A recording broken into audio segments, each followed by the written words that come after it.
یہ مشرکین مکہ کا عقیدہ ہے جناب، ابو جہل کا، کہ وہ کشتیوں میں گرداب میں گھر کے جب کشتی ڈوبنے لگتی تھی تو وہ خالص پکار کس کی کیا کرتے تھے؟ خالص۔ بیٹا یہیں بیٹھ جاؤ، بیٹا ادھر آ کے بیٹھ جاؤ۔ وہ بھول گیا، میں اٹھا کے تھا۔ خالص کس کو پکارتے تھے؟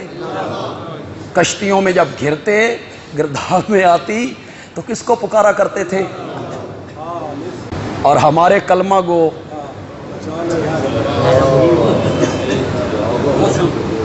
نبی پاک سے محبت کا دعویٰ کرنے والے، ولیوں سے محبت کا دعویٰ کرنے، ہمارے متعلق کہنے والے یہ تو ولیوں کے دشمن ہیں، یہ تو ہیں ہی ولیوں کے دشمن، یہ پیرے پیران کے دشمن ہیں، غوث اعظم کے دشمن ہیں، حضرت علی حجویری رحمت اللہ علیہم اجمعین، اللہ ان کی قبروں کو منور فرمائے، ان کے یہ دشمن ہیں، وہابی ہیں، وہابی۔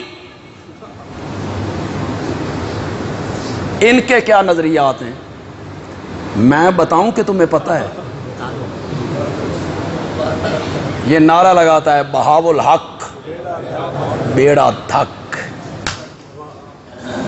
مولا علی میری کشتی پار لگا دینا، مولا علی میری، یا معین الدین چشتی لگا دے پار۔ کہانیاں جوڑی ہیں، کہانیاں۔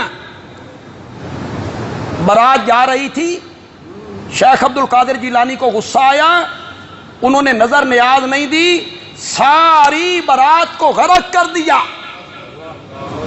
بیڑا دبو دیا۔ آگے پڑھی پڑھائی قوم ہے، وہ کہتے ہیں سبحان اللہ، ولی ہوتا ہی وہ ہے جو بیڑے غرق کرے، ولیوں کا کام یہی ہے۔ 12 سال کے بعد بیڑا کنارے بھی لگا دیے جی، براتی سارے زندہ ہو گئے۔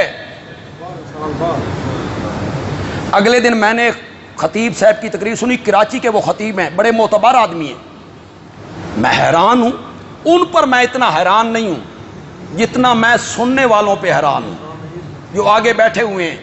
ان میں کوئی کالج کا پڑھا ہوا لڑکا، کوئی یونیورسٹی کا تعلیم یافتہ، کوئی پروفیسر، کوئی وکیل، کوئی ٹیچر، کوئی بھی نہیں ہے جو اٹھ کر مولانا سے پوچھے کہ مولانا آپ کیا کہہ رہے ہیں۔ نو، مولانا کہنے لگے شیخ عبد القادر جیلانی رحمت اللہ علیہ لیٹے ہوئے تھے، مرید پاس بیٹھے ہوئے تھے، انہوں نے ہاتھ بڑھایا، ہاتھ واپس کیا تو وہ گیلا تھا، تر تھا، پانی لگا ہوا تھا۔ لوگوں نے پوچھا حضرت کیا ہوا؟ فرمایا میرا ایک مرید دریا میں سفر کر رہا تھا، اس کی کشتی ڈوبنے لگی، اس نے مجھے آواز لگائی، میں اس کی کشتی کو کنارے لگا گیا۔ لوگوں نے کہا سبحان اللہ۔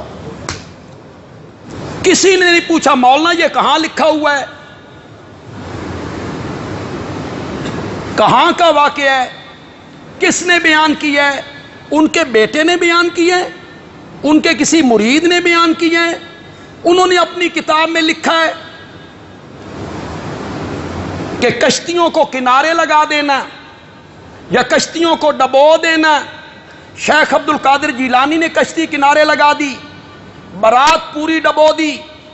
تیرے پاس کہانیاں ہیں، قصے ہیں، بے سر و پا باتیں ہیں، لطیفے ہیں، چٹکلے ہیں، ہمارے پاس رب کا قرآن ہے۔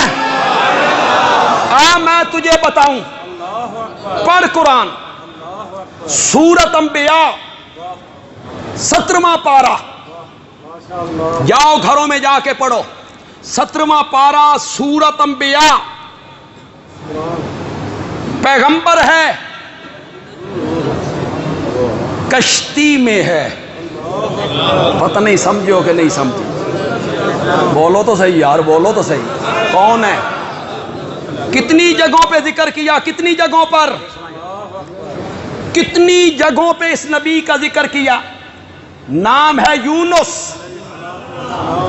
ایک جگہ پہ اللہ نے کہا وَظَنُّونَ، مچھلی والا، اس کا نام اللہ نے کیا لیا؟ ذنون اذ ذہب مغاضبا، ناراض ہو کے چلا گیا تھا، مچھلی والا۔ سورت انبیاء ہے، خدا کے لیے قرآن کے قریب آئیے، ان کے ڈھکوسلوں سے جان چھڑا لیجئے۔ یہ علماء کرام اور خطباء اعظام، یہ مسند بڑی مقدس مسند ہے، خدا کے لیے اس کا خیال کرو۔ اس مقدس مسند پہ بیٹھ کے جھوٹ بولنا، اس مقدس مسند پہ بیٹھ کر چٹکلے، کہانیاں، قرآن کے خلاف باتیں، خدا کے لیے خوف خدا کرو۔ علماء کرام بڑی مقدس جگہ ہے، اس کو توڑو۔ جو میں بات کہہ رہا ہوں، کومنٹ میں مجھے گالیاں نہیں نکالنی، گالیاں نکالتے ہو ماؤں کی، بہنوں کی، جو تمہارے منہ میں آتا ہے، گالیاں نہیں، دلیل کا جواب دلیل سے دو۔ گالی کوئی جواب، گالی وہی نکالتے ہیں جن کا کھانہ دلیل سے خالی ہوتا ہے، ان کے پاس دلیل کو نہیں ہوتی۔ تمہارے پاس کوئی دلیل نہیں، میرے پاس بڑی پختہ دلیل ہے، قرآن کی۔ سورت انبیاء، نبی کشتی میں ہے، کشتی گرداب میں آئی، بھمر میں ایک بندے کو باہر نکالنا ہے، قرآن اندازی کرو،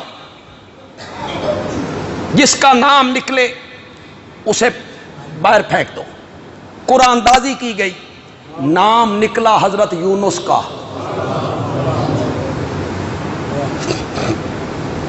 اچھے لوگ تھے،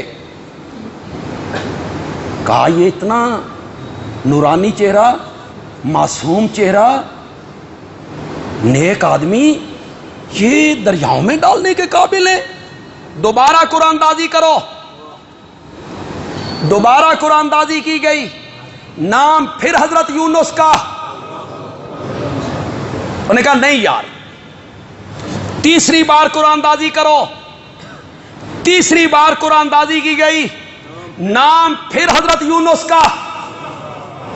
بس یہاں ایک جملہ کہنا چاہتا ہوں، ہو سکتا ہے میری ساری تقریر پر یہی ایک جملہ بھاری ہو جائے، لیکن آپ ذرا اس کو غور سے سنیں گے۔ کہوں گا بھی پنجابی میں، اردو میں اس کا پھر ترجمہ کروں گا پنجابی کا، لیکن مزہ ذرا پنجابی میں آتا ہے۔ تیسری بار پھر نام نکلا حضرت یونس کا، گل انج بن گئی، اللہ دا پیغمبر کشتی دے وچ باہوے تا کشتی ڈوب دیے، یہ پیغمبر نو کشتی چو کڈھو، کشتی بچ دیے۔ اللہ نے مسئلہ سمجھایا، اوے لوگوں، کشتیوں کا ڈبونا اور کنارے لگانا یہ نبیوں ولیوں کے نہیں، میرے اختیار میں ہے۔ اگر ان کے اختیار میں ہوتا وہ کشتی کبھی گرداب میں نہ آتی، جس میں خود کون بیٹھا ہوا تھا؟ زور سے بولو یار، زور سے بولو۔ تمہارے قصے کہانیاں کیا ہیں؟ تمہارے لطیفے اور چٹکلے کیا ہیں؟ یہ سب جادوگروں کی رسیاں ہیں۔ پتہ نہیں سمجھو کہ نہیں سمجھو، جو موسیٰ علیہ السلام کے مقابلے میں آئے تھے، انہیں لاتیاں ڈالی، سانپ رسیاں ڈالیں، لوگوں کو نظر آیا یہ سانپ بنے ہوئے ہیں، میدان بھر گیا۔ ادھر حضرت موسیٰ علیہ السلام نے اپنی لاٹھی ڈالی، اس نے سارے ڈھونگ کو نگل لیا۔ تم نے جتنا ڈھونگ بنایا ہے قصوں کہانیوں کا، ہم ایک ہی لاٹھی ڈالتے ہیں، سب کو ہڑپ کر کے رکھ دیتے ہیں۔ تمہارے پلے کیا ہے؟ تمہارے پلے کیا ہے؟